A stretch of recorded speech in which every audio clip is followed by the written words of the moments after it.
Olá, bem-vindos ao segundo Logicamente à quinta-feira. O cérebro e as ciências da saúde. Como é que as neurociências olham para o bem-estar? Este é o mote deste ciclo de seminários que pretende refletir sobre os modelos para uma melhor compreensão das desafiantes questões colocadas à sociedade pelas neurociências. Pretende-se com estes seminários dar a conhecer os desafios do admirável mundo novo das neurociências. No centro das temáticas a abordar está a discussão sobre os avanços neurocientíficos e a interação entre o cérebro e o bem-estar global da pessoa. Logicamente, à quinta-feira decorre sempre em formato híbrido, é gratuito, mas carece de inscrição obrigatória. Todos os participantes podem interagir, sendo que os que se encontram online devem colocar as suas questões por escrito no botão de Q&A.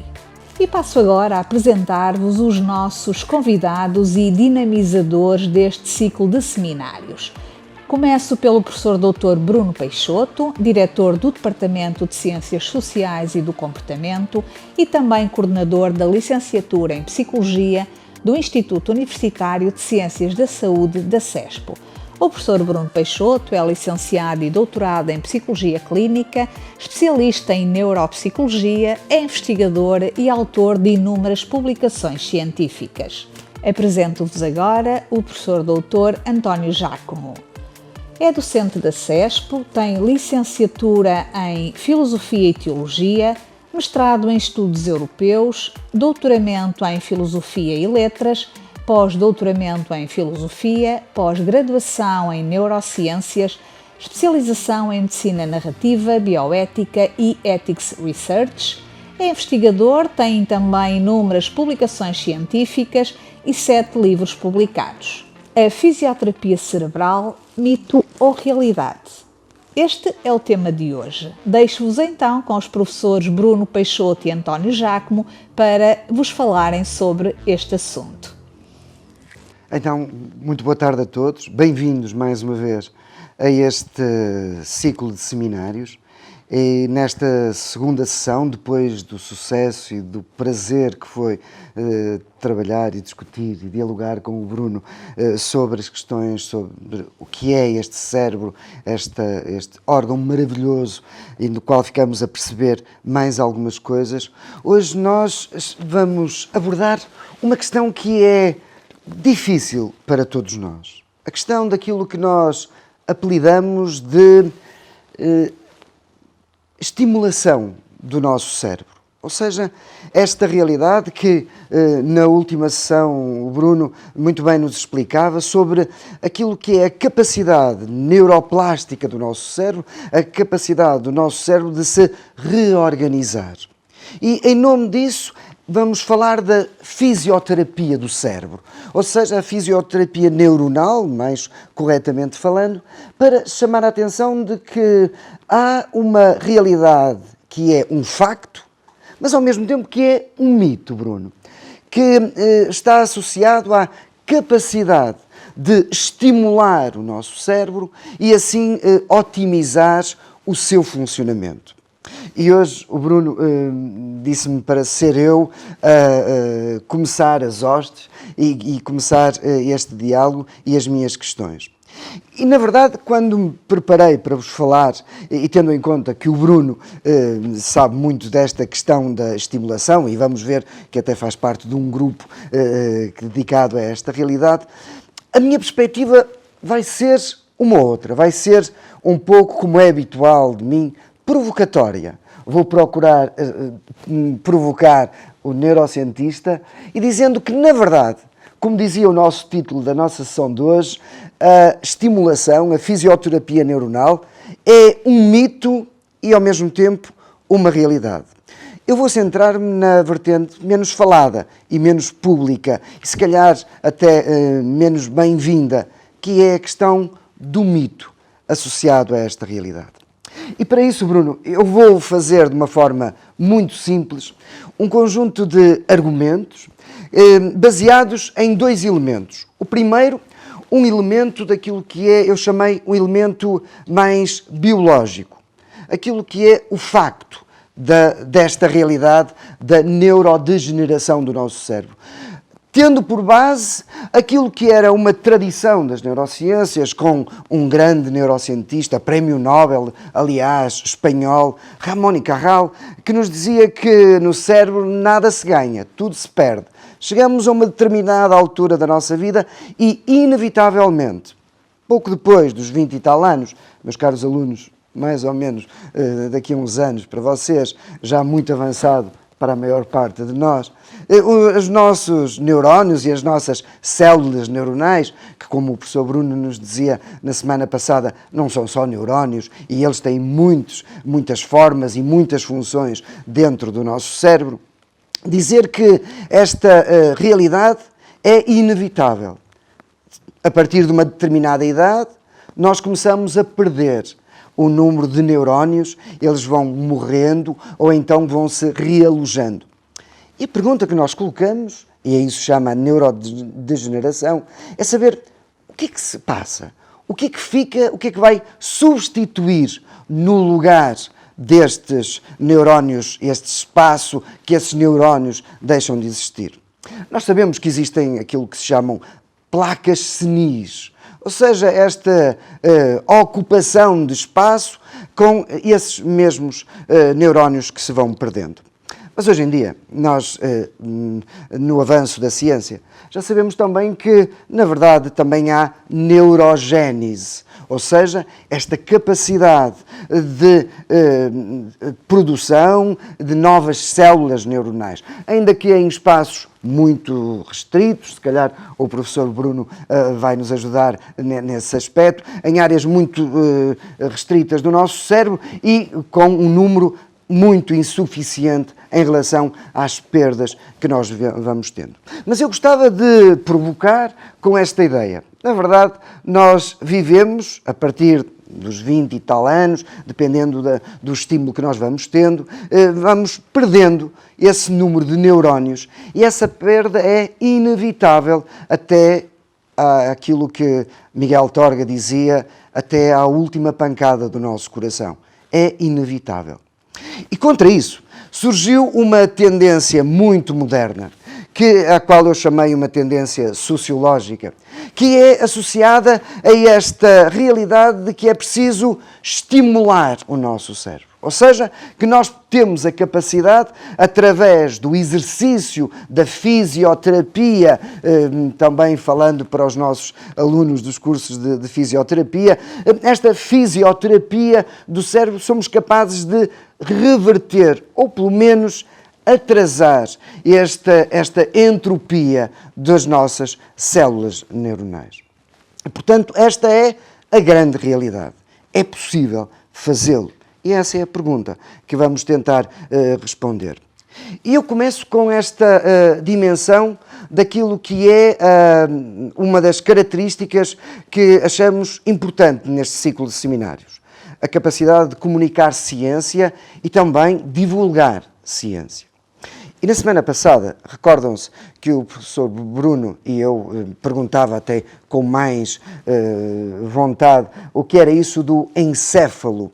E falámos só desta parte interior, intracraniana, que está dentro do nosso crânio, dessa camada óssea, e para percebermos como é que ele funciona.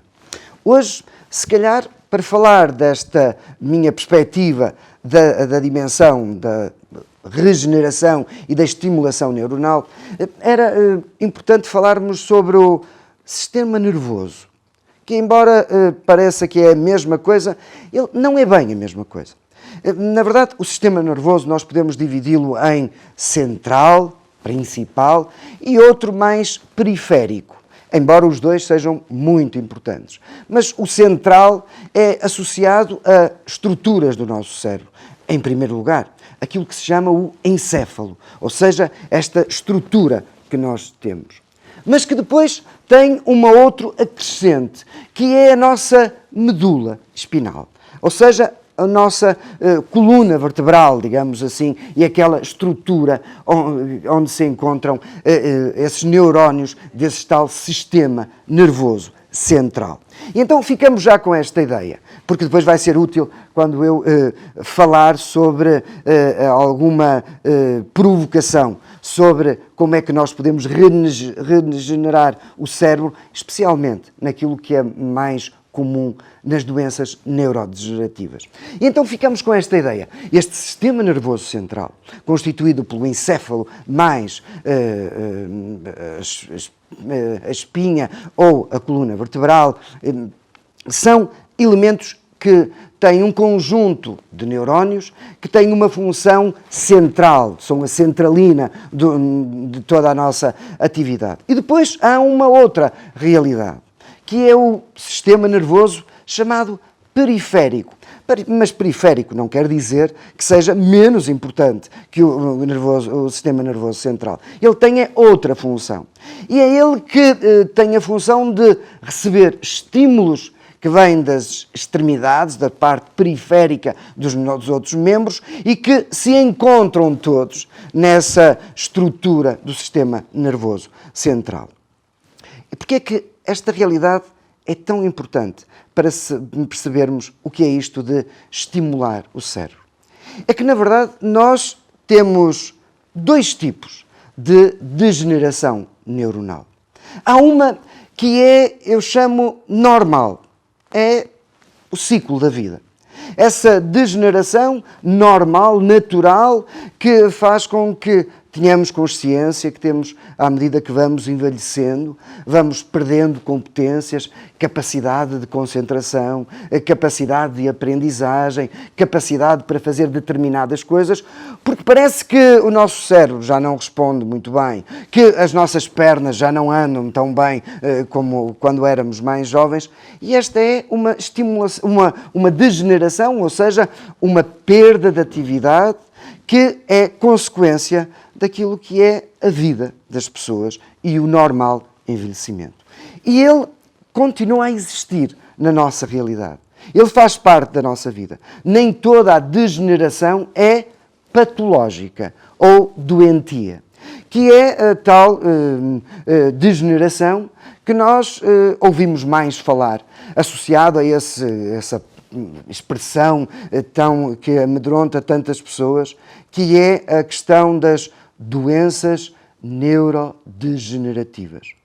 Quem nunca ouviu falar de doenças neurodegenerativas? Quem é que nunca ouviu falar do Alzheimer, de Parkinson, da doença de Ela, outras doenças, a esclerose múltipla? Tudo isso são doenças associadas também a esse fenómeno, que são basicamente, essas doenças neurodegenerativas, são precisamente a mesma coisa que a degradação natural, normal, da evolução da idade. Mas estas têm um conjunto de características que são elas patológicas, são doenças.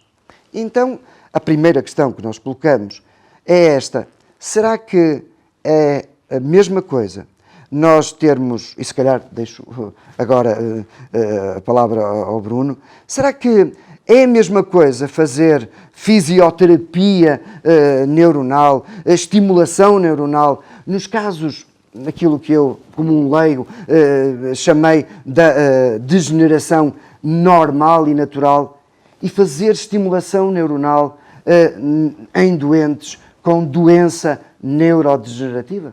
O que é que achas, Bruno? Bom, olá, boa tarde a todos, boa tarde. Antes de mais, agradecer-te por me deixares com este bolo nas mãos, que é difícil de facto de abordar e de fatiar, mas se calhar eu ia começar por dizer o seguinte: é obviamente diferente e nós vamos entrando nessas especificidades, mas há uma coisa que eu gostaria desde já de salientar, de destacar, porque de facto é uma mensagem importante. De facto, a idade é um fator de risco para vários acontecimentos biológicos, várias patologias, é um fator de risco para uma degradação, digamos assim, da integridade, por exemplo, de estruturas cerebrais. É óbvio, quer dizer, não há muito por onde possamos fugir. Sabemos que existe um ritmo de perda neuronal em diferentes áreas cerebrais à medida que as décadas vão avançando, embora com ritmos diferentes, mas nós, de facto, vamos perdendo neurónios. Mas há algo que eu queria aqui dizer e que gostaria de destacar, que é o seguinte, é que mesmo face a essa perda neuronal que está associada à idade, é um processo, obviamente, desenvolvimental, o nosso cérebro tem uma capacidade fantástica de se readaptar. Tem uma capacidade fantástica de fazer alterações, nomeadamente funcionais, sempre no sentido de poder compensar essas perdas. E sempre que o cérebro faz esta compensação funcional, falo sempre num sentido positivo, ou seja, num sentido de adaptação, ou seja, num sentido de preservar aquilo que é o funcionamento, aquilo que é a integridade, digamos, comportamental de cada um de nós à medida que nos envelhecemos. Por exemplo, nós sabemos perfeitamente que com o envelhecimento a integridade da nossa substância branca, portanto aquela massa que está aqui no interior dos hemisférios cerebrais, e não só, também na medula espinhal para conduzir a informação para cima e para baixo, vai sendo perdida. Vamos perdendo essa integridade. Ou seja, obviamente que a informação que nos chega do exterior, pelos sentidos, que nos chega do interior, pelas vias interoceptivas, tem características de condução que já não são exatamente iguais ao que eram quando éramos novos. Ou seja, a informação circula por vezes com uma menor velocidade. E, portanto, muitas das vezes essa informação chega às áreas cerebrais responsáveis pelo seu processamento e já não chega propriamente nas mesmas condições.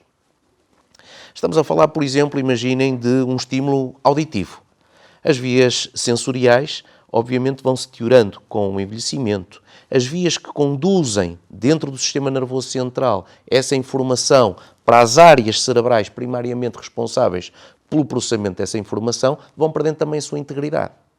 Mas no envelhecimento cognitivamente saudável acontece isto que é maravilhoso, que é o cérebro passa a funcionar de uma outra maneira. Ou seja, ao invés de depender apenas de áreas sensoriais primárias, áreas perceptivas, implica no processamento dessa informação, por exemplo, dessa informação auditiva, outras áreas cerebrais. Áreas que têm uma nobreza em termos de processamento de informação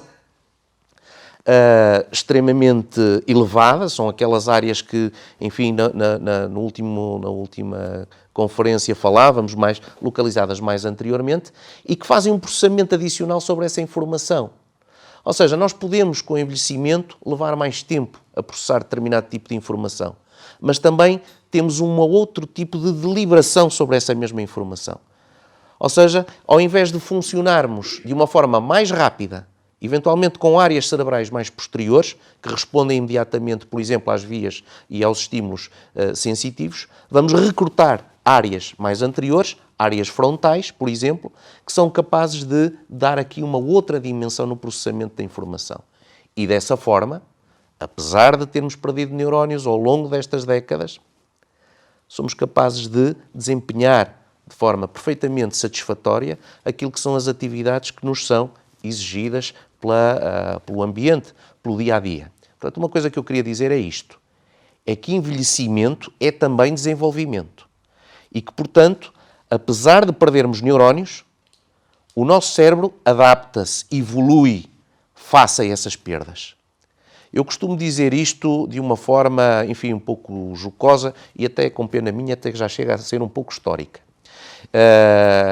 Eu, a determinada altura, na minha licenciatura, tinha uma unidade curricular, bom, na altura chamávamos cadeiras, que era Psicologia da Involução. Adivinhem lá o que é que se dava na Psicologia da Involução?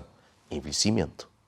Não é admissível, atualmente, considerarmos o envelhecimento como um processo involutivo, porque a evolução continua perante a perda.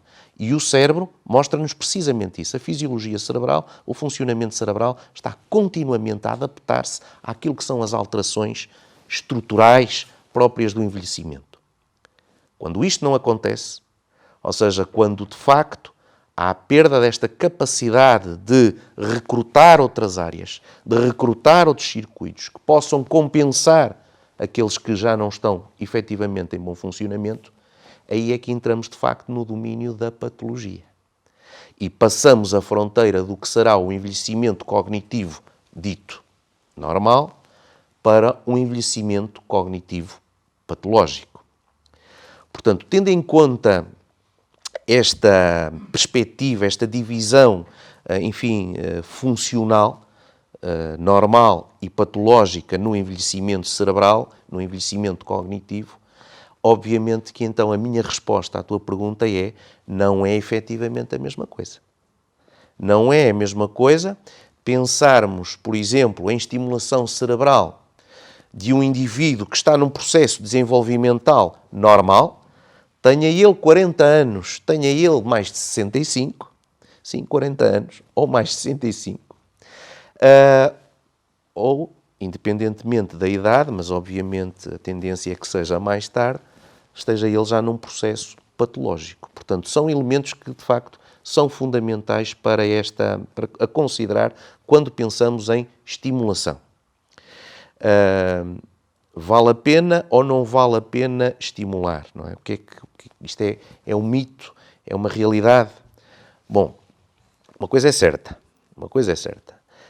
Há esta imagem que penso que, enfim, mesmo no senso comum existe, de que o cérebro é como se fosse um músculo, não é? E que, portanto, é preciso exercitar este músculo para ele não atrofiar. Não é? No fundo, essa imagem é uma imagem que eu poderia dizer, assim, com todas as reservas, obviamente, é uma imagem correta. É uma imagem correta. Mas como brincávamos há pouco, também temos que ter aqui a noção de quanto é que este músculo é capaz de se exercitar. Que peso é que ele é capaz de levantar? E, portanto, isto levanta-nos aqui uma questão extremamente importante. Qual é a circunstância deste indivíduo? Tenha ele 40, 65, esteja ele num padrão de desenvolvimento normal ou patológico. Temos que olhar sempre para a especificidade do indivíduo. E, portanto, há uma coisa que é certa. E isso, de facto, vai entrar no domínio do combate ao mito. Não há uma regra, não há um santo grau da estimulação cognitiva que sirva para todos. Seja no desenvolvimento normal, seja no desenvolvimento patológico. A determinada altura surgiu muito esta coisa das palavras cruzadas.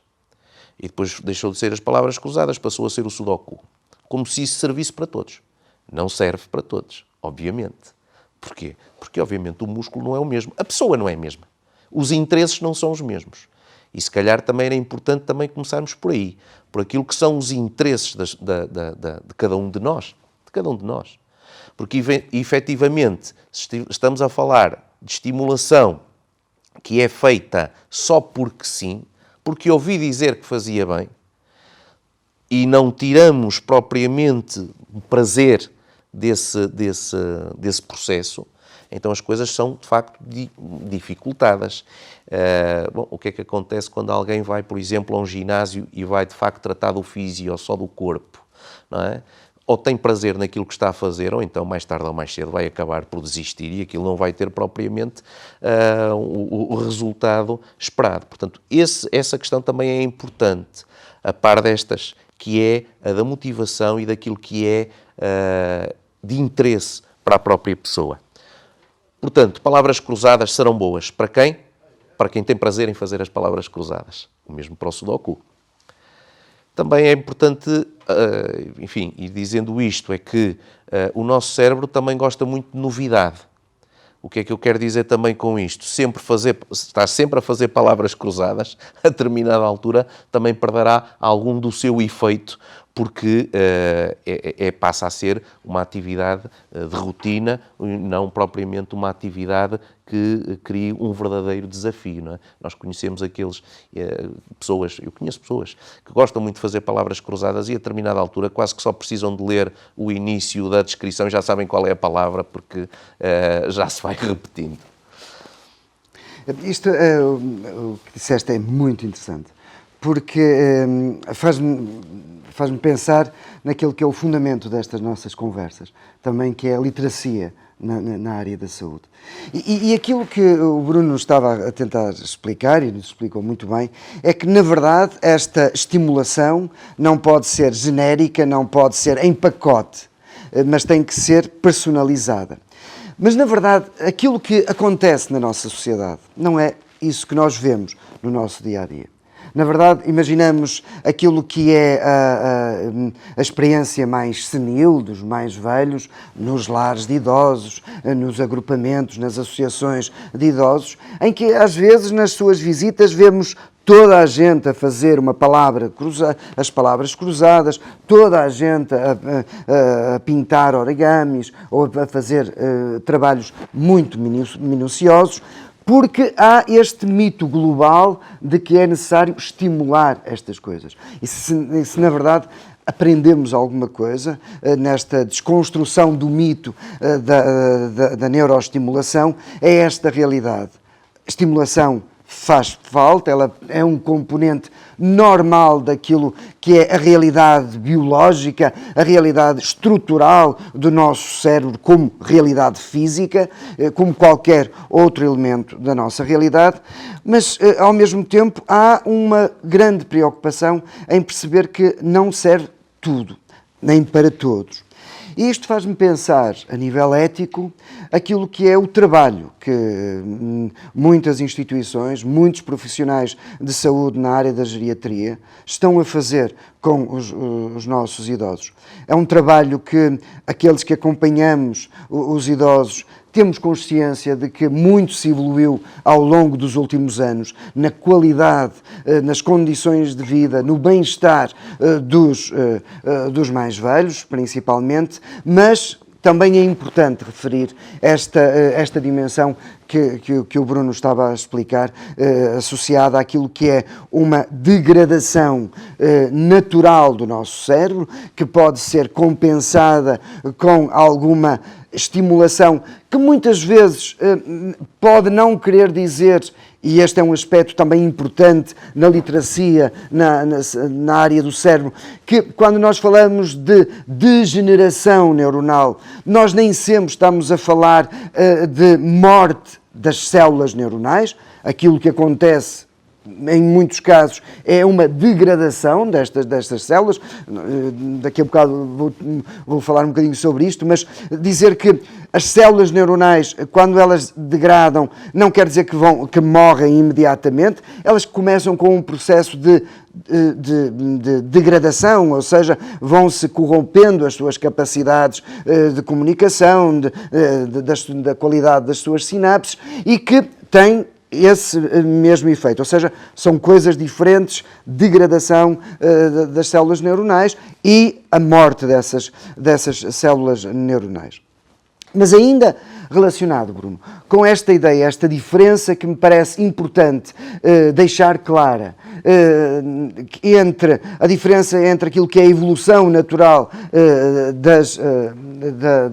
da degradação neuronal e aquilo que é o elemento mais patológico, radica, e se calhar este é o momento para começarmos a falar um bocadinho sobre isto, sobre que tipo de células é que nós estamos a falar em estadios diferentes da evolução e de degradação neuronal. Ou seja, será que a evolução normal, a degradação normal das células neuronais, num estado evolutivo de desenvolvimento que acontece, são as mesmas áreas da destruição ou da degradação das células neuronais associadas à patologia? Pronto, depende exatamente de que patologia estamos a falar. Obviamente que existem aqui sobreposições de áreas, mas obviamente que também existe aqui a questão sempre um mecanismo de produção dessa degradação e, portanto, a intensidade também com que com que esse processo ocorre, mas sobretudo o mecanismo, e por isso, há pouco falavas, por exemplo, da questão das placas, não é? Que pode aparecer também no envelhecimento. Que é um caso, desculpa interromper-te, mas que é, na verdade, a ausência desse espaço ocupado pelas células neuronais e até uma certa rigidez que a área, a parte branca do cérebro, em contraposição à massa cinzenta, essa massa branca mais esponjosa, que, com a função também de facilitar a circulação das células neuronais, que se vai tornando também mais rígida, faz com que este espaço da perda seja ocupado por outra estrutura mais, que se chamam placas senis? Bom, a questão não é tanto essa, ou seja, a questão é se a célula morre, fica o espaço. E não é E isso acontece no envelhecimento normal. Se nós vemos uma ressonância magnética de um indivíduo de 20 anos comparado com um indivíduo de 70 anos, obviamente que nós percebemos que o volume cerebral diminui e aquilo que é, digamos, espaços vazios, o alargamento dos sulcos, portanto, com umas circunvoluções cada vez mais menos densas, é óbvio, portanto, há uma perda de espaço. Mas há aqui uma questão que eu também gostaria de começar aqui a destacar, que é esta. É que uma coisa é o equipamento neuronal e outra coisa é o funcionamento cognitivo. O que é que eu quero dizer com isto? As pessoas perceberão se eu disser assim: nós podemos ter um carro com 300, 500 mil quilómetros, mas que fez os 500 mil quilómetros numa autoestrada, sempre em autoestrada. Ou seja, é um carro que já tem muitos anos, já tem muito andamento, mas que funciona perfeitamente em condições. Eu posso ter um carro com 80 mil quilómetros, com esta história agora dos filtros de partículas, não é? Mas que andou sempre em cidades, em estradas com más condições e tal, e até é um carro que tem bom aspecto, mas o motor, a performance, não é propriamente, não é grande coisa. O que é que eu quero dizer com isto? Que há dois conceitos que em neurociências e em neuropsicologia utilizamos e que é importante distinguir, que são, por um lado, a reserva cognitiva e, por outro, a reserva cerebral. Ou seja, o que é a reserva cerebral? É basicamente a capacidade, a integridade que as estruturas cerebrais têm e que, para fazer face àquilo que são as exigências e aquilo que são as alterações, por exemplo, do ambiente e aquilo que são as alterações do próprio organismo. A reserva cognitiva, o que é? É o capital cognitivo que determinado indivíduo tem para se fazer face, para se adaptar em função, por exemplo, dos constrangimentos que são trazidos pelo envelhecimento e pela própria patologia. Ou seja, eu até posso ter, e há experiências e há estudos magníficos sobre isto em que demonstram claramente esta dicotomia. Eu posso ter aqui alguém que tem um encéfalo com características histopatológicas que seriam sugestivas, por exemplo, que tem características no tecido, na estrutura cerebral, que são características, por exemplo, da doença de Alzheimer. E eu posso estar com esta pessoa e a pessoa não tem qualquer tipo de sinal de Alzheimer, não há qualquer tipo de indicador de que tenha Alzheimer. Ou seja, a maquinaria neuronal é uma, o carro tem um aspecto, mas a performance é outra. E há estudos fantásticos feitos dentro deste âmbito. Por exemplo, há estudos feitos com participantes ao longo de anos, em que eles são continuamente monitorizados, avaliados quanto a diferentes parâmetros de saúde, e nomeadamente quanto ao funcionamento cognitivo. E depois são indivíduos que, quando morrem, doam o corpo à ciência e o cérebro desses indivíduos é estudado. E realmente, ao microscópio, o cérebro de alguns indivíduos, aos olhos de um patologista, ele diria, bom, este encéfalo teria todas as condições, todas as características para ser de um indivíduo com doença de Alzheimer. Mas quando vamos retrospectivamente perceber quem era aquela pessoa e como era aquela pessoa nos últimos tempos, claramente era uma pessoa que funcionava perfeitamente bem e que não tinha qualquer indicador nem qualquer tipo de alteração cognitiva. Portanto, o que é que nós estamos a ver aqui? Que, de facto, uma coisa é a estrutura cerebral, outra coisa é o funcionamento cognitivo. Nem sempre coincidem. Nem sempre coincidem. Ou seja, eu, de facto, posso ter alguém que tem uma alteração na estrutura cerebral, mas que isso não se acompanha de um decaimento cognitivo que, se calhar, poderíamos estar à espera. Ou seja, quando falamos em estimulação cerebral, quando falamos nesta fisioterapia, nós temos em primeira linha em mente isto, a reserva cognitiva. Ou seja, estamos a dar ferramentas para aquele indivíduo poder agilizar funcionamento e adquirir um capital cognitivo que possa fazer face às alterações cerebrais, por exemplo, resultantes do envelhecimento ou resultantes da própria patologia. O princípio é o mesmo. Nesta perspectiva, claro que num indivíduo em quadro de desenvolvimento normal, nós estamos basicamente a trabalhar este aspecto da reserva cognitiva para quê? Para retardar o aparecimento do quadro clínico, portanto, para evitar que o indivíduo, mais à frente, possa desenvolver um quadro de envelhecimento cognitivo patológico, seja por uma patologia neurodegenerativa, seja, enfim. No indivíduo, já num contexto patológico, por exemplo, num estadio ligeiro, num estadio moderado, vamos utilizar a imagem de marca destas patologias da doença de Alzheimer. Obviamente, o que é que eu estou ali a fazer? Estou a tentar retardar o decaimento funcional do indivíduo do ponto de vista cognitivo. O princípio é o mesmo, aumentando o quê? A reserva cognitiva, para que essa reserva cognitiva possa fazer face à deposição dos emaranhados neurofibrilares, daquelas placas, enfim, todas aquelas estruturas que vão ocupar, de facto, espaços entre células e que vão, obviamente, levar o indivíduo a um nível de funcionamento muito reduzido. Portanto, este é um aspecto fundamental. Uma coisa é a reserva cognitiva, outra coisa é a reserva cerebral. Claro que percebemos que estão relacionadas, mas não são forçosamente a mesma coisa.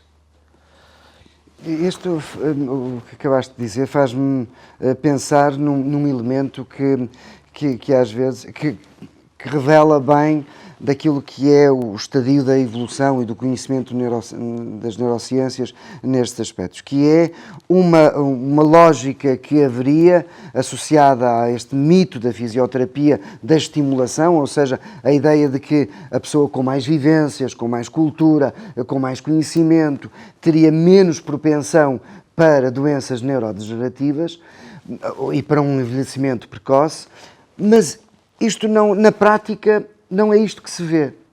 Ou seja, aquilo que nós vemos é que também professores, pessoas com atividades mais intelectuais, que também sofrem deste tipo de... Imunes não ficam.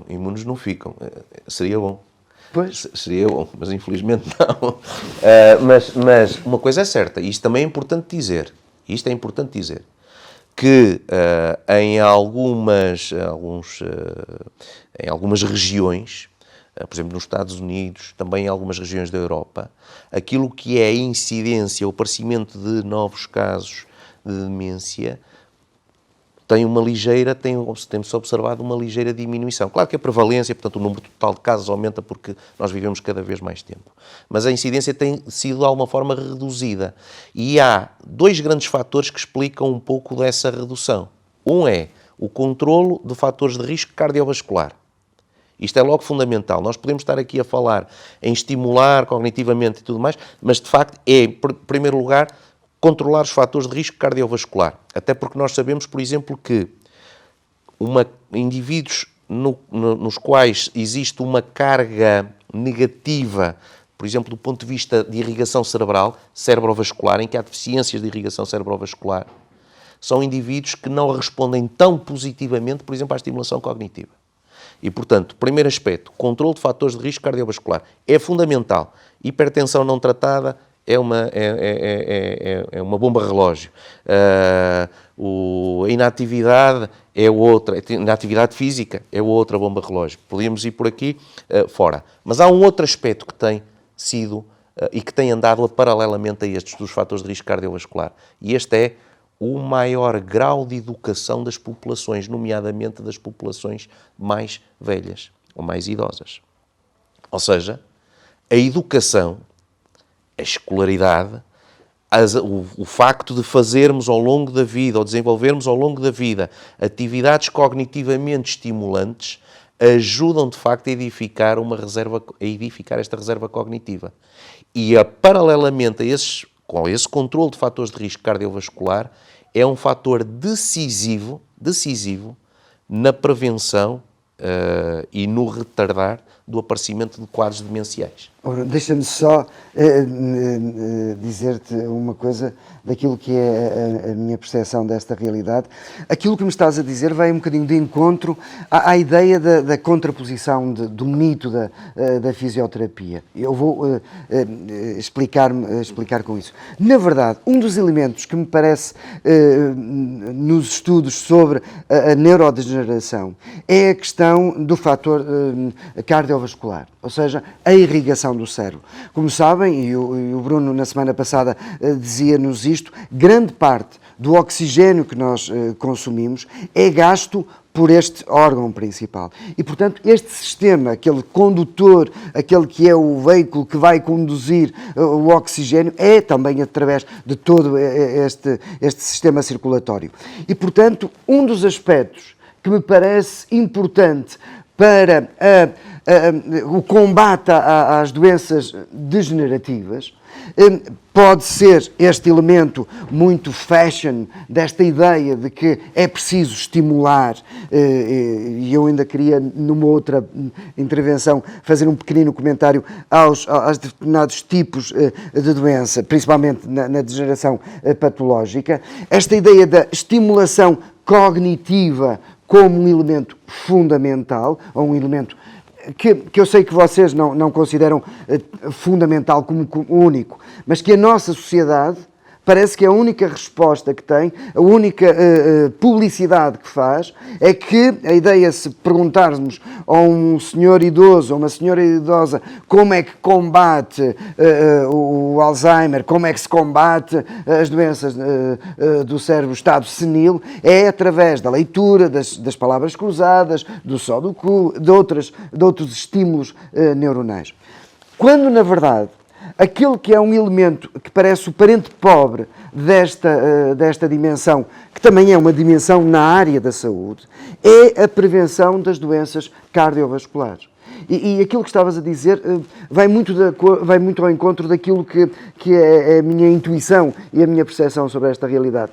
Parece que este elemento do combate à obesidade, do combate a todas as doenças relacionadas com a hipertensão, são um elemento, um parente pobre em todo o processo de diálogo com as neurociências e nesta área, porque parece que não tem nada a ver. E nós percebemos, a primeira estimulação que deveríamos fazer era esta estimulação do combate à obesidade, do combate às doenças cardiorrespiratórias, porque elas, no fundo, estão na base daquilo que é um elemento, um dos fatores, não sei se será principal, mas um dos fatores preponderantes naquilo que é a destruição das células neuronais. Eu não consigo agora ir buscar exatamente a referência correta, mas existe um estudo epidemiológico que eu acho fantástico, em que basicamente é um estudo em que reúne vários dos fatores que são de risco e fatores protetores para as perturbações cognitivas, para vamos lhe chamar assim, agora não é o termo muito utilizado, mas para as demências, e diz basicamente o seguinte: se neste momento reduzirmos na população mundial em 10% o sedentarismo, a hipertensão, a diabetes tipo 2 e aumentarmos a escolaridade, estimulação cognitiva melhor que a escolaridade não há, nós reduzimos o aparecimento de novos casos em 1,1 milhões. Que é uma coisa brutal. Ou seja, vamos lá ver, vamos ver. De facto, os fatores cardiovasculares são fatores extremamente importantes, mas os fatores de funcionamento cognitivo por si, de reserva cognitiva também. Agora, também é preciso dizer aqui o seguinte, é que reserva cognitiva não se consegue apenas fazendo atividades muito estruturadas, sejam problemas, sejam leituras complexas, evocação de textos, de memória, não é só através disso.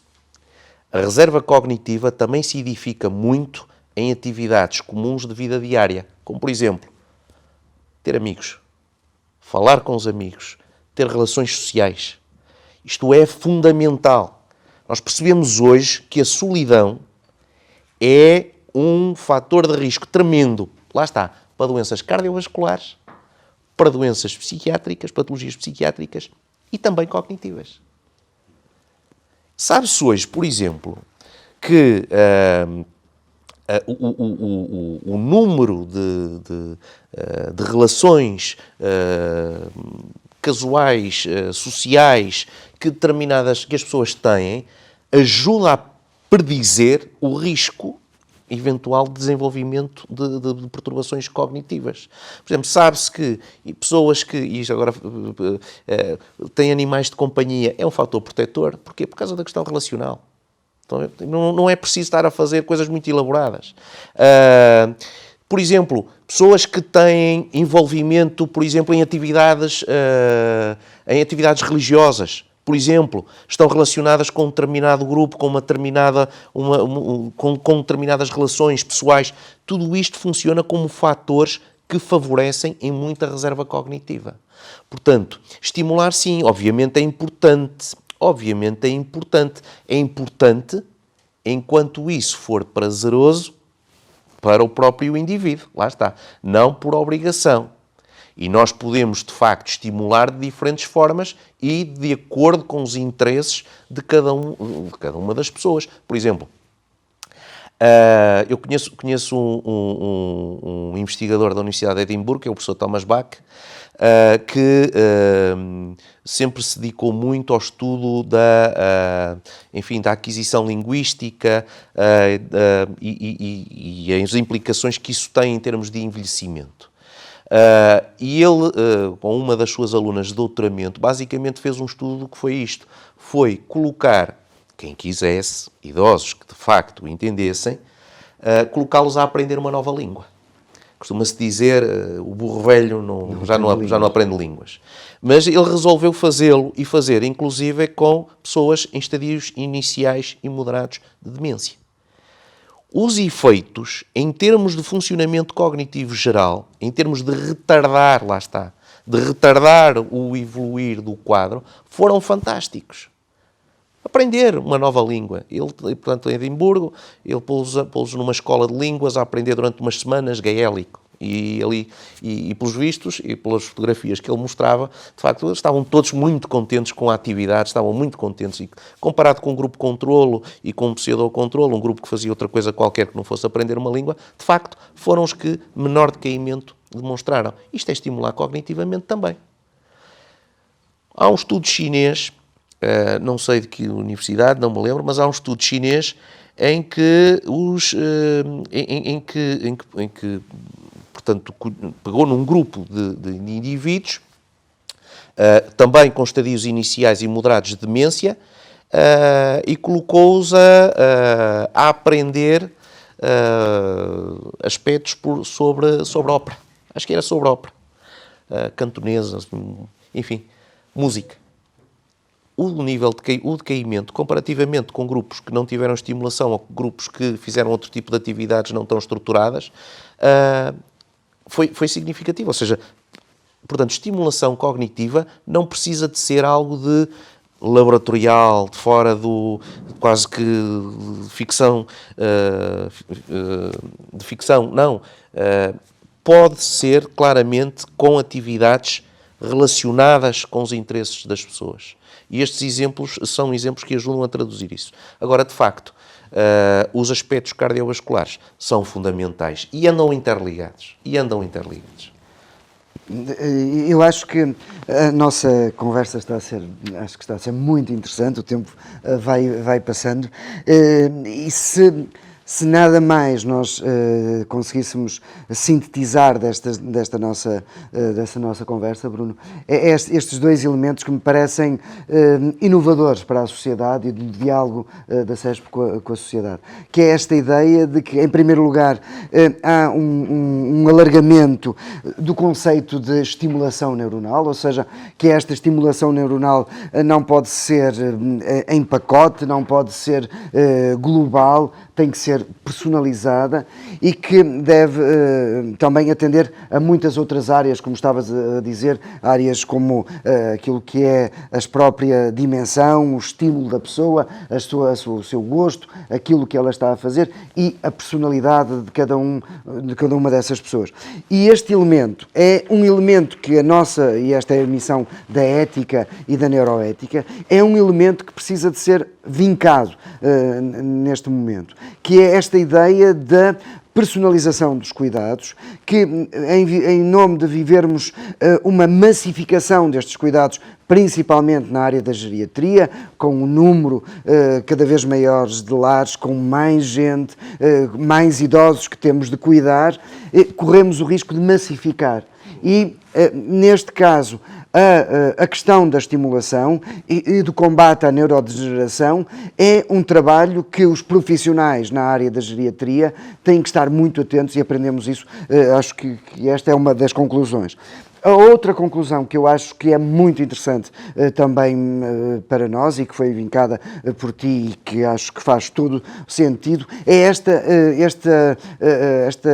elaboração de fatores periféricos ou secundários, aquilo que se pode chamar fatores secundários da doença, da demência e da degradação neuronal, que são como os fatores associados às questões da pressão sanguínea, a questão da diabetes, de outros fatores cardiovasculares que são elementos muito importantes para o fazer. Mas Bruno, eu não resisto a falar contigo um outro aspecto que me parece também muito interessante nesta área, que é a diferenciação entre a degradação, a evolução natural do cérebro humano e aquilo que é a sua degradação, essa sim, patológica.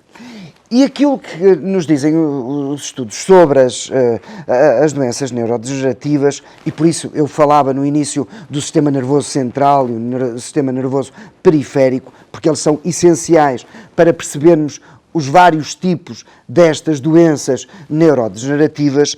O que nós sabemos, do pouco que sabemos, muitas vezes, em relação a algumas doenças, aquilo que elas têm, ou áreas neuronais muito específicas, ou neurónios, como neurónios motores, como na doença de Parkinson. Nós sabemos distinguir a doença de Alzheimer da doença de Parkinson pelo tremor, pela dificuldade de locomoção da pessoa. Nós dizemos que esta pessoa tem Parkinson, porque são, na verdade, neurónios motores e áreas motoras que estão muito afetadas por esta destruição destas realidades e associadas a áreas de produção de dopamina, nesse caso, que têm uma especificidade, ou seja, têm um diagnóstico muito concreto e áreas muito concretas, e que depois há outras doenças, como a doença de Parkinson, que é essencialmente uma doença, deixa-me dizer assim, uma doença cognitiva que afeta muito o córtex cerebral, ou seja, a capacidade de intelecção, de memória, e que nós identificamos aquilo que é esses sintomas dessa doença, precisamente por esta questão. Uma doença que nos preocupa tanto como a esclerose múltipla, já não falando da lateral amiotrófica, mas a esclerose múltipla, que nós percebemos que há uma junção entre sistema nervoso central e sistema nervoso periférico. E com isto o que é que eu te quero dizer? Quero dizer que apesar de colocarmos tudo no mesmo chapéu de doenças neurodegenerativas, elas têm áreas neuronais, elas têm elementos muito específicos e degradações muito específicas que implicam não só uma terapêutica diferenciada, como facilmente se percebe, mas no caso da estimulação, da fisioterapia, que é isto o tema de hoje, ela também tem elementos diferenciados. E eu estou a pensar, infelizmente, o meu pai faleceu de Parkinson. E eu recordo, na evolução do acompanhamento que fiz da doença do meu pai, esta incapacidade, há alguns anos atrás, a incapacidade que havia, quer nos cuidados em saúde, de responder àquilo que era a sintomatologia, porque havia, não só a nível farmacológico, naquilo que eram a medicação para a doença, mas ao mesmo tempo a dificuldade de estimular. E eu recordo que esta estimulação era a mesma estimulação cognitiva quando aquilo que é a origem da doença está muito mais associado a um caráter de células neuronais motoras e não tanto, e uma associação da produção de dopamina com todo esse efeito. Ou seja, Bruno, esta estimulação que nós propomos, esta ferramenta que é usada da estimulação neuronal, deve ser promovida e diferenciada, e porque estás na academia, como é que nos nossos cursos, como é que nas nossas escolas... Antes de mais, eu se calhar, e para fazer a ligação com esta questão, de facto, hoje em dia, este domínio dos cuidados geriátricos, apesar de tudo, estão com um nível de sensibilização para estas questões que, efetivamente, se calhar, há alguns anos atrás, não estavam.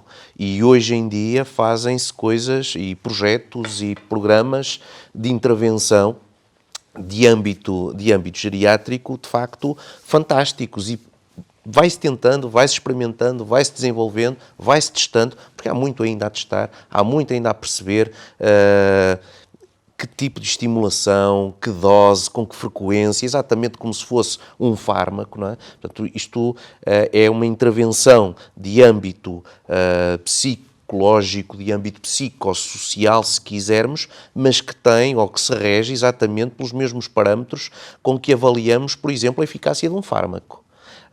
Portanto, há todo um caminho que é feito para, de facto, fazer esta parametrização e esta avaliação da eficácia. Nós também não podemos estimular só porque sim, sem perceber se isso, por exemplo, não traz efeitos secundários. E dizes-me assim, bom, mas a estimulação vai trazer efeitos secundários? Sim, se calhar vai aumentar a irritabilidade do indivíduo. Se calhar não aumenta a do indivíduo, mas aumenta a do cuidador. E isso vai trazer toda uma série de problemas para a relação que o cuidador tem com aquele indivíduo. Portanto, tudo isto tem que ser, de facto, estudado.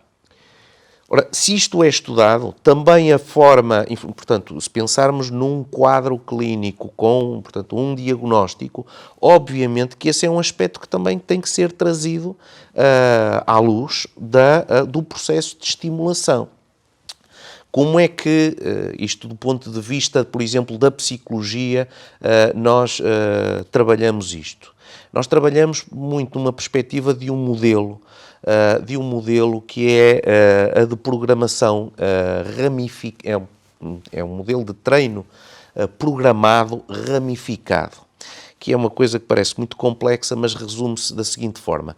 Nós sabemos que, e como falamos até da última vez, que o nosso cérebro tem diferentes regiões, diferentes áreas com uma certa hierarquia.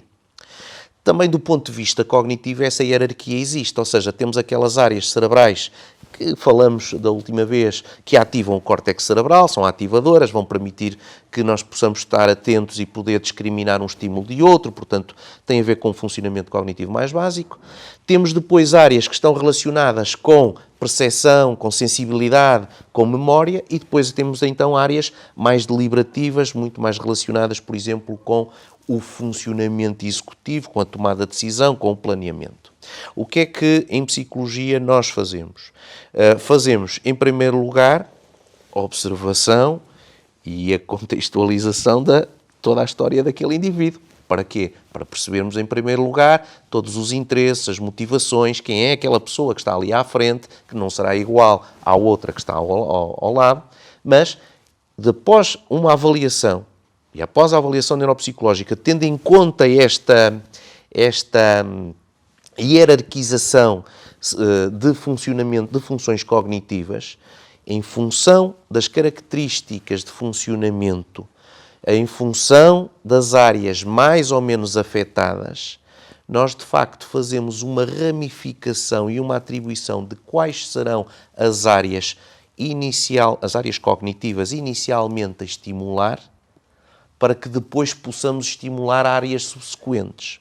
E mediante essa avaliação que é feita, essa avaliação neuropsicológica, nós inclusivamente temos que fazer a adequação do grau de dificuldade, ou seja, qual é o peso que se vai colocar naquele músculo para, de facto, conseguirmos que haja um encadeamento de acordo com aquilo que é a organização do funcionamento cognitivo em termos cerebrais. Portanto, há, digamos assim, todo um ensinamento e um treino para que, de facto, sejam tomadas decisões com base na forma como está organizada a cognição e que possamos transportar isso para a clínica, para a realidade daquele indivíduo com uma doença, seja Parkinson, seja outra patologia, e, de facto, fazer essa adequação.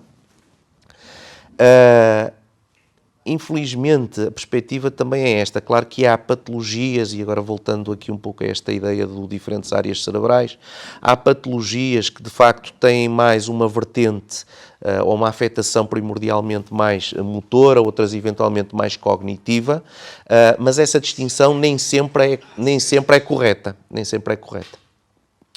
Porque esses neurónios de dopamina que falavas, que estão obviamente implicados, a sua depleção, a sua deterioração no Parkinson, são também fundamentais para o funcionamento cognitivo.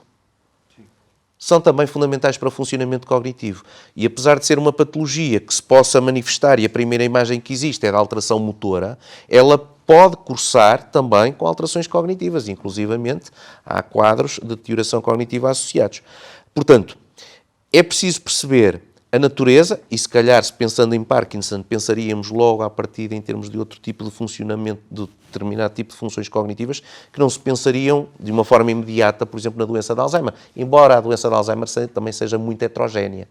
Hoje sabe-se, quer dizer, a imagem de marca é o esquecimento, mas hoje sabe-se que a doença de Alzheimer pode assumir diferentes apresentações, com diferentes sinais e sintomas, com diferentes fenótipos. Mas aquilo que nós, em psicologia, fazemos é um pouco isto. É pegar no esqueleto, na estrutura da cognição reportada a uma organização cerebral e transportamos para aquilo que é a análise de todas as idiosincrasias daquele indivíduo e do momento, do estado de funcionamento atual. E tentar fazer essa adequação da estimulação tendo por base esses elementos. Para quê? Para não se exagerar naquilo que é a dificuldade, para não criar frustração. Estimulação cognitiva que gera frustração não é estimulação cognitiva, é uma tortura. Para ajudar, por exemplo, a reforçar e perceber que, afinal, eu sou capaz, eu até vou tentar, e às vezes é fantástico quando nós fazemos isto, com indivíduos num quadro de desenvolvimento normal, mas também com indivíduos num quadro patológico, às vezes é fantástico perceber que não, eu afinal vou conseguir, vamos lá tentar, eu vou fazer, sim senhores, não. A motivação, o querer, isto é extremamente importante, criar isto também é fundamental. Também é outra coisa que em psicologia nós procuramos fazer, é gerir as expectativas e gerir, por exemplo, a fadiga que as pessoas possam apresentar relativamente a essa estimulação. Eu acho que esta conversa daria muito mais, mas já estamos em cima da hora. Mas eu não resisto de fazer uma abordagem daquilo que é as questões éticas associadas a esta questão. E como sabes, a grande preocupação, nós aqui na CESP e na Academia temos muita investigação com este tipo de pessoas com doenças neurodegenerativas. Uma das grandes preocupações das comissões de ética, em especial na área da investigação, é a questão do consentimento informado. Ou seja, a dificuldade de perceber que ao fazer investigação, ao fazer terapia com estes doentes, nós, apesar deles terem perdido competências cognitivas, como muito bem explicaste, que são evidentes e que dificultam aquilo que é o exercício da sua autonomia. E no qual o dilema entre o princípio da beneficência, este desejo de fazer o bem àquele doente, sabermos que estamos a fazer alguma coisa para melhorar a sua qualidade de vida, pode chocar com este princípio da autonomia, porque falta-nos ali uma capacidade de consentir, de autorizar. E esta é, na área da investigação da integridade científica, também é para nós, nas comissões de ética, esta grande preocupação de saber como é que nós podemos ajudar os investigadores, ajudar os clínicos a promover saúde e promover bem-estar e promover a investigação, mas ao mesmo tempo preservando esta questão da autonomia. E há um outro aspecto que eu tenho a certeza que nós daqui até ao final vamos falar nas próximas sessões, que é o aspecto do caráter hereditário da doença. Ou seja, claro que nós temos muita dificuldade em aceitar que haja uma questão hereditária nestas doenças, umas mais, outras menos, como é o Parkinson, por exemplo, ou Alzheimer em menor quantidade, ou outra doença, ou como a doença dos pezinhos, mais comum aqui no Norte, com este maior fator da hereditariedade, mas que tem para nós uma questão ética importante, que é esta ideia de condenação, esta ideia de precaução da doença, de prever a doença e que pode tirar também alguma qualidade de vida e que é uma questão ética também nos nossos dias. E eu gostava de deixar também pelo menos estas ideias para os nossos ouvintes e os nossos alunos que estão a assistir às nossas aulas e às nossas conversas. E essas são umas reflexões muito inquietantes, são muito inquietantes. E até se estamos a falar numa perspectiva de estimulação, mas por vezes também nesta questão do próprio diagnóstico, não é? E para que fazê-lo para algo que não tem propriamente uma... por vezes é de facto por vezes não, são questões extremamente importantes e que se esbarram obviamente com aquilo que também é a atividade de um investigador e que, enfim, estamos constantemente a necessitar desse aporte reflexivo da ética para nos ajudar de facto a enquadrar estas situações que são situações de facto muito, muito complexas. Isto ajuda também ao diálogo. Eu não sei se passaríamos às... Não sei se alguém tem alguma questão. Foi ótimo. Bom, eu queria só deixar aqui uma mensagem, quase em jeito de terminação, não sei se será o caso, mas de facto... atividade cognitiva é importante e é importante desde que também ela esteja enquadrada com aquilo que são os padrões individuais de aceitação. Fazer só por fazer é complicado, mas uma coisa é certa, esta reserva cognitiva que eu aqui, enfim, defini e tentei, digamos assim, traduzir em exemplos, é deveras importante. É extremamente importante para o funcionamento e funcionamento diário para o retardar do desenvolvimento, por exemplo, de determinado tipo ou da manifestação de determinadas patologias. Por exemplo, há pouco falava do professor Thomas Bach. Ele foi, aqui há uns anos atrás, ele, em conjunto com uma outra equipa, inclusive de neurologistas indianos, provaram claramente isto, que o saber duas línguas atrasa em média 4,5 a 5 anos o aparecimento de demência. E atenção que não estamos a falar de... como? Quem sabe 4... Não, que ele também provou isso. Mais do que 2 não vale a pena, não tem benefícios. Não tem benefícios, não. Ele também publicou isso, exatamente. 2 está bem, mais do que isso já não. Mas e estamos a falar de 2 línguas e não precisa de ser 2 línguas que ao longo de não sei quantos anos que se fala. Não, o ter adquirido mesmo recentemente essa segunda língua é extremamente protetor do funcionamento cognitivo. Ora bem, eu estava aqui, peço desculpa, precisamente a pedir ao nosso auditório a dizer que podiam começar a colocar questões e tenho aqui uma já de imediato e que passaria a ler e depois vem qual de vocês será o mais apto a responder. O João Pina, boa tarde, dá-nos os parabéns uma vez mais por esta edição. E diz, sabemos que a remoção dos neurónios velhos e disfuncionantes inclui um processo inflamatório que leva à reabsorção do tecido neuronal, sendo este neurónio velho substituído por um neurónio fresco de reserva. Penso que este processo ocorre sobretudo durante o sono. Também sabemos que anti-inflamatórios não esteroides, como o ibuprofeno e o piroxicam, conseguem passar a barreira hematoencefálica.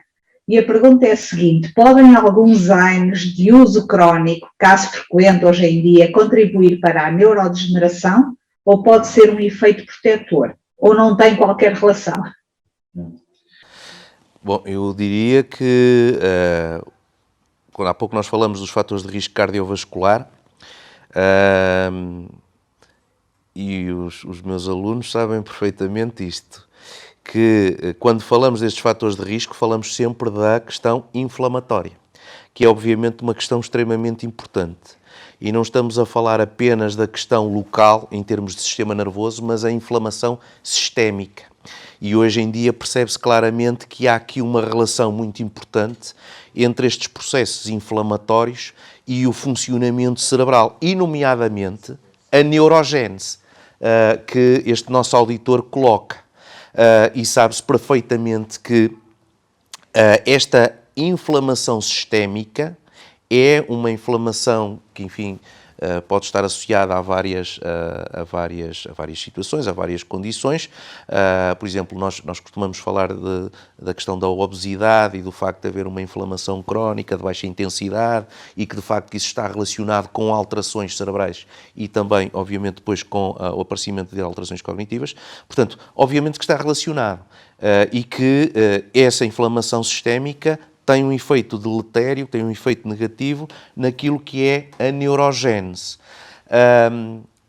A questão que é colocada é uma questão que anda na boca das meta-análises, ou seja, é basicamente aquilo que se procura é obter graus de evidência relativamente à ação, por exemplo, de anti-inflamatórios neste tipo de patologias e que nem sempre os dados são propriamente consensuais. Eu devo dizer que uma das primeiras teorias que houve sobre a doença de Alzheimer tinha a ver precisamente com isto, com o fundo inflamatório. E quase que se pensava, pronto, então a aspirina vai ser importante se calhar para este processo. Infelizmente, parece-me que o grau de evidência não será suficientemente forte. No entanto, obviamente que este processo a inflamação está claramente aqui relacionado. Está claramente relacionado. Por exemplo, o nosso grupo, estou a falar de mim e da professora Sandra Leal, temos trabalhado com doentes cardíacos e temos percebido claramente que há aqui uma importante relação de alguns parâmetros inflamatórios com o funcionamento cognitivo. Por exemplo, nós agora estamos a estudar uma via de degradação de uma substância que é o triptofano e que resulta ali numas substâncias que podem ser influenciadas precisamente por esta inflamação sistémica. E, por exemplo, num grupo relativamente restrito de participantes, percebemos claramente que embora não sendo um fator determinante para o funcionamento cognitivo, é um fator moderador. Por exemplo, nós estamos a falar de doentes cardíacos, tem a ver um pouco com a capacidade do coração tem de injetar sangue, lá está, por exemplo, para o encéfalo. Claro, quanto melhor a injeção por parte do coração, melhor o funcionamento cognitivo. Mas o que é certo é que esta relação pode ser diminuída perante a presença destes marcadores inflamatórios. E, portanto, obviamente que é aqui diria, uma avenida que está aberta em termos de investigação e que, de facto, neste momento até está precisamente nesse nível de meta-análise, ou seja, estamos a estudar estudos que já foram publicados, a juntar esses estudos, a juntar esses dados para se obter, de facto, informação relativamente à eficácia deste ou do outro tipo de anti-inflamatórios. Ora bem, eu tenho mais uma questão, mas vou primeiro passar a uma questão que temos aqui no nosso auditório. Sr. Professor Dr. José Alberto Duarte, por favor. Boa tarde, mais uma vez parabéns, excelente edição. Eu tenho algumas questões, algumas conceptuais, por ignorância, por dificuldade de entendimento. O Sr. Bruno falou em reserva cerebral, reserva cognitiva. O tema, o conceito eu entendo quando fala de reserva cerebral. No fundo, temos reservas funcionais cardíacas, ventilatórias, enfim, é fácil de entender que em situação basal não estamos a utilizar a nossa funcionalidade máxima.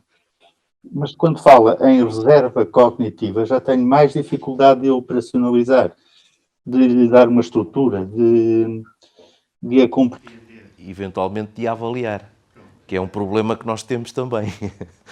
É um problema que nós temos de facto, que é precisamente como avaliar essa reserva cognitiva. Há vários indicadores de reserva cognitiva que têm a ver, por exemplo, com a escolaridade, esse é um elemento, mas a melhor forma de se traduzir é precisamente no estudo destas situações, onde claramente se percebe que o substrato neuronal está deteriorado de tal forma em que, em alguns indivíduos, isso corresponde a um funcionamento que é patológico e noutros indivíduos, não. Ou seja, este distanciamento entre aquilo que é o desempenho comportamental, o desempenho cognitivo, em função ao substrato neuronal, é que nos daria, digamos assim, em exata medida, a reserva cognitiva. Posso ter aqui dois encéfalos, claramente nas mesmas condições, em termos de, por exemplo, da acumulação da beta-amiloide, de outras substâncias resultantes da degeneração neuronal. Mas eu posso estar a ver aqui, nestes dois encéfalos, que aparentemente têm exatamente o mesmo processo patológico, o indivíduo que funciona perfeitamente bem, continua a trabalhar, conduz o seu carro, faz a sua vida perfeitamente normal, discute política, é capaz de discutir futebol, é capaz de fazer ainda as suas atividades de tempo livre, e no outro, um cérebro exatamente com as mesmas características, digamos, patológicas. E é alguém que está, por exemplo, institucionalizado e com um diagnóstico já finalizado de doença de Alzheimer. O que é que eu aqui estou a ver claramente? Estou a ver uma diferença entre aquilo que é o substrato e aquilo que é o desempenho funcional. Portanto, esta diferença é que, na verdade, será a reserva cognitiva. É ligeiramente diferente o conceito da reserva funcional que nós atribuímos a outros órgãos, como, por exemplo, a reserva cerebral, como há pouco falou. Então, ok, penso que já entendi. A outra questão que queria colocar diz respeito à designação fisioterapia cognitiva. Pronto, é em sentido figurado, eu entendo o termo. Claro que nessas situações até se poderia. Há alguns fisioterapeutas que tentam algumas técnicas físicas, não é? Com distensões, com estiramentos, e dessa forma, através de alterações sensoriais, tentam, de alguma forma, influenciar também zonas cerebrais. Ok, mas aquilo que... ou então com estimulação transcraniana ou algo do género, não é? E sim, teríamos a falar em fisioterapia, ou seja, técnicas físicas para... Quer dizer, que é uma fisioterapia, entre aspas, diferente. E como de médicos e de loucos todos temos um pouco, não é? A pergunta que eu coloco é, ok, e quando é que deixa de ser uma estimulação normal e passa a ser uma estimulação terapêutica ou com intuito terapêutico? Será que eu, quando imagino, quando sinto, quando vejo, quando projeto, quando eu estou a estimular o meu cérebro, sem dúvida, em determinadas zonas, mas isto é normal, digamos assim, é um processo que o meu cérebro está mais que habituado. Quando é que deixa de ser o normal e quando é que começa a ter efeito, por assim dizer, ou preventivo ou terapêutico, ou seja, é instaurado com um intuito vantajoso em termos de saúde para... Não sei se me fiz entender. É difícil estabelecer esse limite. Em última análise, esse limite seria estabelecido quando essa atividade é feita com um propósito. O propósito poderia ser o marcador da intenção terapêutica ou da não intenção terapêutica. No fundo, o estimular, e nesta perspectiva de vai iniciar um programa de estimulação, é porque já existe aqui um propósito e um objetivo. E, portanto, está um pouco nesta oficialização do processo. E tem que ser algo com intensidade, frequência e duração normal. Exato. Ou pelo menos como era aquilo que eu estava a dizer, por exemplo, que nós ensinamos em termos da psicologia, em que há, de facto, um esquema, um substrato, um apoio relativamente, enfim, de base teórica e clínica para, de facto, ser implementado de determinada forma e com determinada intensidade e com determinada duração. Aí sim, é um pouco como se faz realmente nos fármacos, não é? Em que há uma posologia. E basicamente é isso que também muita da investigação neste momento faz, é estudar exatamente o como é feito, o quanto é feito e até quando é que é feito e até quando é que esses efeitos permanecem. E vale a pena aprender 2 línguas ou vale a pena aprender 3? É um pouco isto. Vale a pena fazer um programa de 3 meses? Vale a pena fazer um de 4 meses? Bom, isto são processos que, enfim, que vão sendo estabelecidos, mas de facto são apoiados. Ao contrário das restantes terapias físicas ou farmacológicas, aqui a recomendação é podem fazer isto em casa. A recomendação é que pode, e isso seria o desejável, que há uma coisa aqui que é desejável, que é fundamental, que é isto, que é esta estimulação possa ser transplantada, possa ser projetada para diferentes domínios, nomeadamente para diferentes domínios de atividade. E, portanto, e muitos programas o prevêem, pode ser realizada em casa, pode ser realizada quase que de uma forma em termos prescritivos. Mas aí também entra em jogo outra perspectiva que é importante, que é preciso ver aquilo que eventualmente poderão ser os efeitos adversos. Porque se estamos a falar de alguém que é cuidado e apoiado por outro, o que é que isto vai trazer eventualmente de sobrecarga ao próprio cuidador? Por exemplo, eles em Inglaterra têm este sistema de apoio, estes sistemas de apoio a pessoas com demência muito desenvolvido e muito bem implementado e muito bem estudado, onde inclusivamente esta prescrição para casa é precisamente avaliada e é avaliada também nesta perspectiva de sobrecarga para o cuidador, porque se percebe que alguns tipos de prescrições para casa acabam por ser desvantajosas para aquilo que é o apoio àquela pessoa. Quando falo em prescrição para casa, não é por alguém profissional que sabe o que faz e que recomenda uma determinada prescrição, é por aquele indivíduo que se autoprescreve e, consequentemente, pretende por si próprio fazer essa estimulação. No princípio, riscos não parece ter. Parece-me que, deixem-me só fazer este comentário, parece-me que essa perspectiva da autoestimulação individual tem aspectos muito positivos, mas também pode ter alguns aspectos que, se não acompanhados, podem conduzir a uma certa obsessão por este aspecto. Ou seja, eu conheço melhor do que ninguém, mas um profissional de saúde que me ajuda, não numa atitude patológica, mas terapêutica, de acompanhamento, parece-me também importante que seja tido em conta, para que não só me ajude a encontrar outros estímulos, outras fórmulas já mais estudadas e preparadas para o fazer e criar um plano de treino, digamos assim, um plano individual. Sabendo que eu, quando leio, porque gosto de ler e acho que é a forma de me estimular, eu estou a corresponder a uma atividade de ócio e de prazer e é algo que eu gosto e que sei também que estimula também e que me ajuda como fisioterapia neuronal ou como este trabalho de apoio, mas ao mesmo tempo eu tenho um acompanhamento de qual é a melhor medida de o fazer e qual é a propensão familiar, a anamnese clínica, aquilo que é a minha história enquanto pessoa e que áreas que eu posso interferir. Eu acho que, por isso, entre este equilíbrio, entre esta vontade de perceber como é que eu posso fazer e a ajuda de um profissional, também pode ser muito útil neste contexto. Sim, sem dúvida.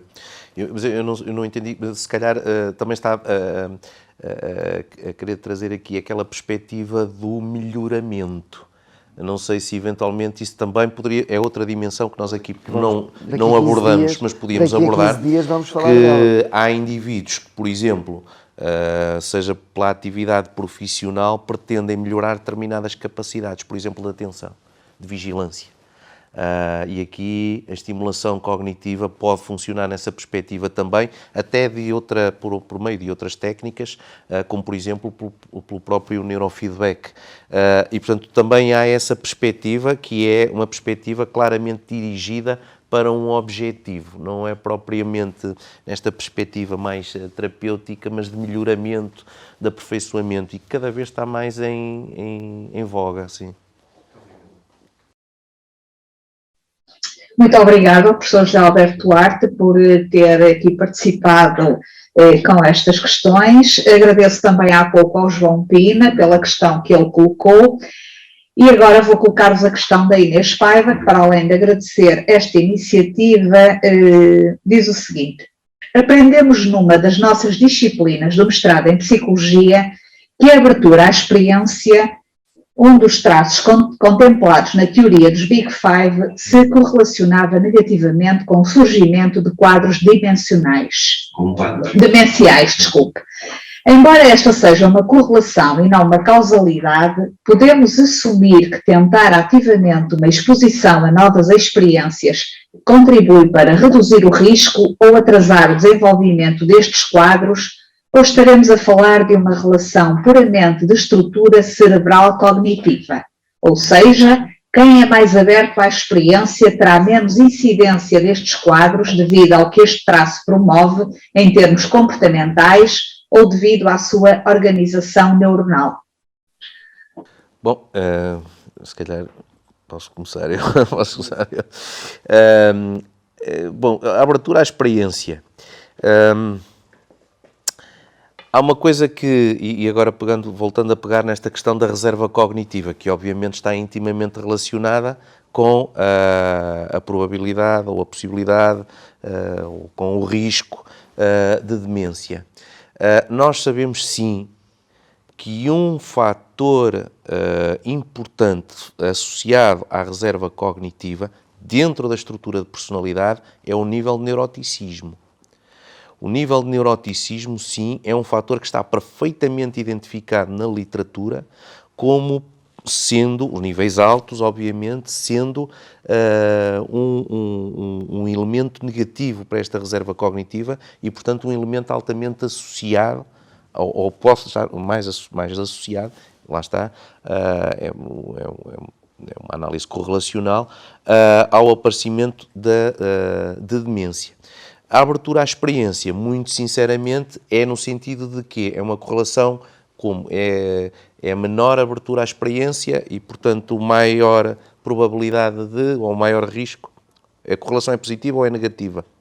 Essa é a questão. Se calhar será uma correlação negativa, portanto, um nível inferior, portanto, maior risco, não sei. Neuroticismo, sim. Neuroticismo sei que é um fator perfeitamente estudado e perfeitamente identificado. Nós, inclusivamente, estamos a desenvolver com a doutora Joana Pinto, que está a desenvolver um instrumento precisamente para avaliar a reserva cognitiva e, portanto, daí está perfeitamente ciente desta dificuldade que é este conceito, e um dos elementos que nós teremos que incluir, obviamente, que teremos que incluir de uma forma central nesse instrumento, tem a ver precisamente com a avaliação da dimensão neuroticismo. Confesso que a dimensão apontada não é uma dimensão que tenhamos encontrado muito em termos de literatura associada a esta dimensão de reserva. Parece-me que o grande problema da questão das novas experiências está associado à questão do stress emocional. Ou seja, aprender alguma coisa, ter uma nova experiência, faz uma ligação àquilo que nós habitualmente nos apelidamos como uma diferença entre a motivação e a estimulação. Ou seja, nós percebemos muito bem o que é isto da motivação. A motivação como uma realidade pessoal, é uma propensão que eu tenho e que me sinto motivado para fazer alguma coisa, e a estimulação como uma realidade que me vem de fora. Ora, quando há um desequilíbrio entre aquilo que é a motivação e a estimulação, ou seja, quando eu sou estimulado de fora para uma realidade na qual eu não me sinto motivado, o resultado vai ser aumento de elementos de stress, e que eles são fatores até inflamatórios e são fatores de alguma questão mais patológica. E, portanto, este equilíbrio entre aquilo que é a minha motivação para a abertura à nova experiência e a nova realidade e as novas aventuras e um novo conhecimento, quando associado a um estímulo que me vem exterior, pode ser benéfico e construtivo até da minha personalidade e do meu bem-estar psíquico. Quando não há esta relação entre a motivação e a estimulação, entramos numa fase de stress, e aí as novas experiências, em vez de ser elemento de fator de, agora não queria muito dizer a ideia tradicional de desenvolvimento neuronal e desenvolvimento de bem-estar, porque estamos sempre a desenvolver, como dizia o Bruno, envelhecer é desenvolver, eu gostei muito dessa frase e que a vou guardar, e portanto, noutra dimensão, o aspecto menos positivo da nossa experiência, que nós associamos a alguma coisa benéfica em nós, quando há uma distonia entre motivação e estimulação exterior, aí sim podemos estar a contradizer esta funcionalidade e o aspecto positivo das novas experiências. Ora bem, de momento, temos mais uma questão aqui do nosso auditório. Eu passaria a palavra então ali ao professor Daniel Folha. Se o professor pode colocar a questão, por favor. Obrigado. Primeiro ponto, eu acho que é mais um comentário do que uma questão, e é um comentário perfeito leigo nestas matérias. Mas achei muito interessante, e em particular o aspecto desta estimulação, ser uma estimulação que deverá ser prazerosa, como aliás a professora Jácoma agora estava a dizer também, e eu atrevi-me aqui a dizer o seguinte: é algo que tem que invocar emoções positivas. O que liga diretamente à minha profissão, que é ser professor. E todo o processo de ensino-aprendizagem... Todo o processo de ensino-aprendizagem necessita de invocar estas emoções positivas. E, portanto, eu estava muito a ver um paralelo entre esse trabalho que é desenvolvido nessa fase de vida, com um objetivo determinado, que é de, digamos, limitar ou impedir ou atrasar, digamos, as limitações que vamos tendo nos nossos processos cognitivos, com os da outra fase da vida, que é, entre aspas, aplicado aos jovens, com o objetivo de desenvolver um novo conjunto de conhecimentos, de competências e de treinar o cérebro para fazer um conjunto de outras tarefas para os quais eles ainda não estão preparados para fazer. Portanto, eu acho que há aqui um certo denominador comum que eu acho que é interessante e que talvez não seja, ou talvez seja de esperar, porque a máquina na realidade é a mesma, apenas está numa fase diferente da sua evolução, vamos dizer assim. Se quiserem comentar, eu assim. Eu agradeço, por acaso, eu estava a tremer, porque quando a astrofísica lança uma questão, quer dizer, eu não sei o que é de fazer. Mas a questão que o professor Daniel coloca é uma questão extremamente importante. Obviamente, uma aprendizagem poderá ser facilitada precisamente com a experiência de emoções positivas. Nós precisamos desta coisa que se chama sistema límbico para, de facto, podermos aprender bem, aprender rápido e aprender até de uma forma relativamente integrada. E, portanto, o processo que é feito neste contexto é precisamente não só tudo aquilo que está de base e por princípio dentro da estimulação, mas, repare, é também a idiosincrasia, é também os interesses do indivíduo. Ou seja, tem que haver aqui uma aproximação entre a técnica e aquilo que são as características do indivíduo e aquilo que são os interesses do indivíduo. Aquilo que mexe eventualmente com o sistema, de uma forma positiva, com o sistema límbico daquele indivíduo. E, portanto, eu penso que é um pouco esse o percurso que nós temos que fazer, e isso por isso é que é tão difícil. É o percurso que temos que fazer em direção aos estudantes e a quem está, de facto, a aprender novos temas. É perceber claramente aquilo que pode mexer de uma forma positiva com o sistema límbico e, por isso, facilitar a aprendizagem. À semelhança do que dizíamos relativamente à estimulação, não há receitas que deem para todos.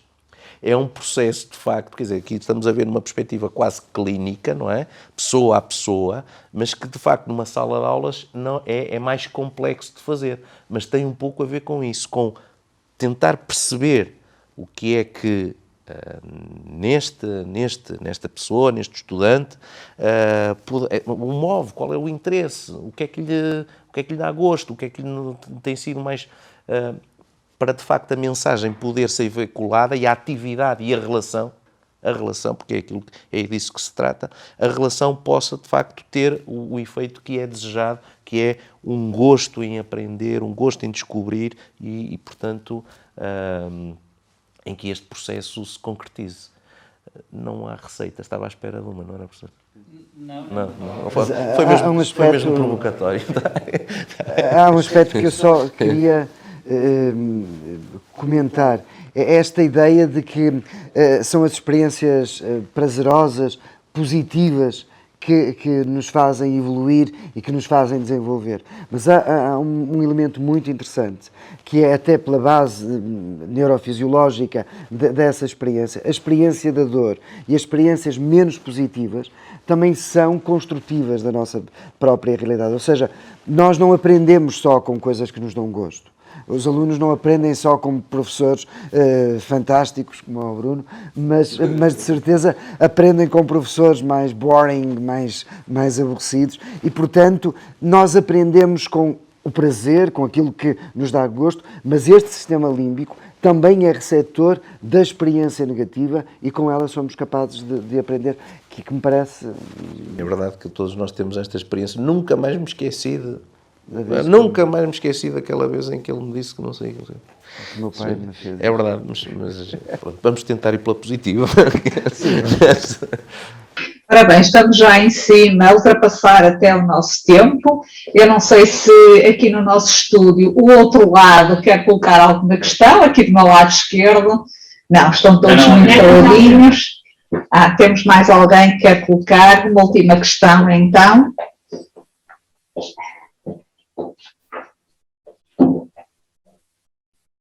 Boa tarde a todos. Antes de mais, agradecer a excelente conferência aqui promovida, que é pelo professor Bruno Peixoto e pelo professor António Giacomo. É mais do que uma pergunta, também é mais um comentário e fixava, até do ponto de vista mais filosófico, se calhar, propriamente mais científico, no termo que estamos aqui a abordar, mas gostei também, e o professor António Giacomo já o referiu, a questão de desenvolver, envelhecer a desenvolver. E, portanto, este investimento como desenvolvimento, na raras vezes, e também foi aqui utilizada, e fica depois para discussões futuras, que, de facto, é uma inevitabilidade. A questão que eu coloco, se de facto este envelhecer é desenvolver, se não há uma própria finalidade, em vez de ser entendida como uma inevitabilidade. Portanto, usamos muito este conceito de que é inevitável, porque é evitável, e, portanto, se conseguíssemos evitar, porque isto é grande procura do ser humano, evitar o que é inevitável, não é? Contrariar esta ideia, e até que ponto nós poderíamos enquadrar se envelhecer é desenvolver para quê? Se este desenvolvimento, este investimento, é a própria finalidade da estrutura humana. Portanto, esta ideia que, do ponto de vista mais filosófico, não é? E neste quadro, que todos nós tentamos contrariar, e pela perspectiva que das motivações, das terapias, da estimulação, que tentamos travar esta inevitabilidade, se de facto este corpo que somos, integrado neste envelhecimento, como desenvolvimento do próprio envelhecimento, se não é de facto a própria finalidade da nossa estrutura humana.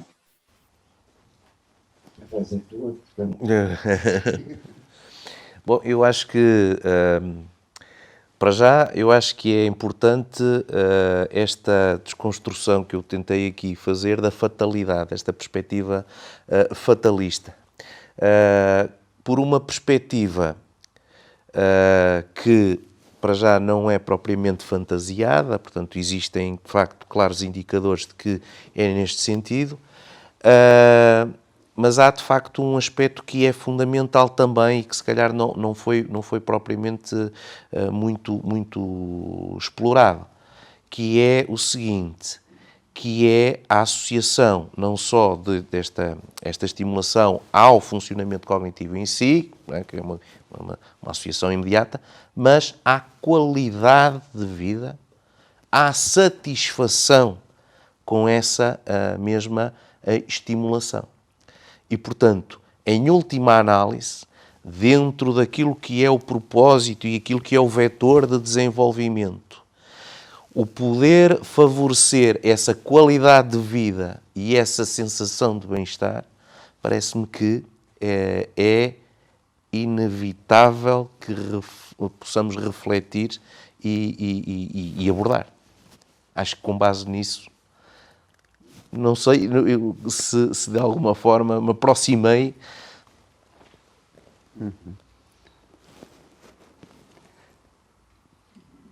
Não, eu estava à espera. Eu estava a passar a bola, passei agora. Porque eu só estava a lembrar-me da fábula de Esopo, da história das uvas que estão verdes. Portanto, quando a raposa não consegue chegar lá, então diz, vão-me embora, estão verdes. Estão verdes. É uma fatalidade o envelhecimento e, portanto, esta ideia de que temos perante esta realidade que é inevitável, fatal como o destino, que é, vamos tendo consciência que vamos ficando mais velhos e vamos perdendo também competências e que o esforço é um bocadinho de desenvolver. Eu percebi o que estavas a dizer. Porque esta perspectiva que se dizia, que se fazia aqui há uns anos atrás, e se dizia aqui há uns anos atrás, há qualquer coisa, parece que já não consigo lembrar bem das coisas, já não sei, então o que é que o senhor quer? O senhor queria funcionar como funcionava quando tinha 20 anos? Esta perspectiva que por vezes se cultivava sobre o envelhecimento e, portanto, o que é que tu queres, não é? Claro que não vai funcionar como se tivesse 20 anos, mas se eventualmente há uma queixa, se há um incómodo, obviamente que, lá está, é o intervir na perspectiva de aumentar a qualidade de vida, não é? De aumentar aquilo que é satisfação. eu sei que estamos atrasadíssimos, mas eu não resisto à última provocação, que é uma nova mentalidade deste mito da eterna juventude, da história do mito de Fano, e para lembrar-me daquilo que me impressionou num debate sobre sexo e envelhecimento, sexo na terceira idade. E isto fez-me lembrar esta ideia de que, se calhar, na sequência daquilo que estás a dizer, que se calhar o debate não deve ser sobre sexo na terceira idade, porque é inevitável, como é o destino, que é diferente, mas sobre sexualidade na terceira idade.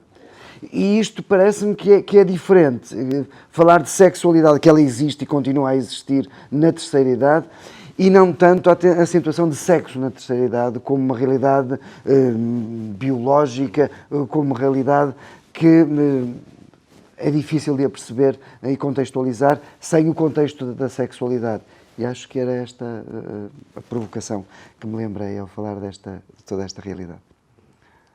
Pronto, e assim chegamos ao fim de mais um Logicamente à quinta-feira. Resta-me agradecer uma vez mais ao professor Bruno Peixoto e ao professor António Jácomo.